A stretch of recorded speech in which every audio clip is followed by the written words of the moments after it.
समरा को अपनी नानी के घर से एक पुरानी गुड़िया मिली जो दिखने में बहुत खौफनाक थी और उसकी बड़ी बड़ी आंखें थीं। समरा उसको अपने साथ घर ले आई। समरा ने उसको अपने कमरे की चेयर पे रख दिया और ख़ुद सोने के लिए बेड पे लेट गई। आधी रात को जब समरा की आंख खुली तो उसने देखा कि गुड़िया चेयर पे नहीं है। जैसे ही उसने पीछे देखा तो गुड़िया उसके पीछे बेड पे पड़ी हुई थी और उसकी तरफ देख रही थी। जब उसकी आंख खुलती तो गुड़िया हर बार समरा के करीब होती थी और उसकी खौफनाक बड़ी सी आंखें समरा को घूर रही थीं। समरा ने गुड़िया को बेड पर से उठा के वापस चेयर पे रख दिया और फिर से सोने चली गई। अगली रात गुड़िया फिर से बेड पे मौजूद थी और उसके हाथ में एक पेपर था जिस पे लिखा था मेरे साथ खेलो, और गुड़िया की आंखें चमक रही थीं।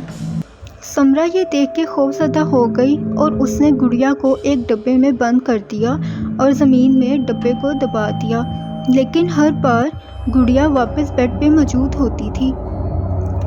एक रात समरा को अपने कमरे से हंसने की आवाज़ें आ रही थीं।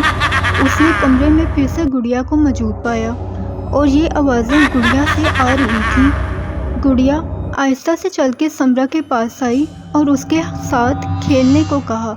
समरा यह मंजर देख के बेहोश हो गई। जब सुबह उसकी आंख खुली तो गुड़िया ज़मीन पे उसके साथ पड़ी हुई थी और उसको देख के हंस रही थी।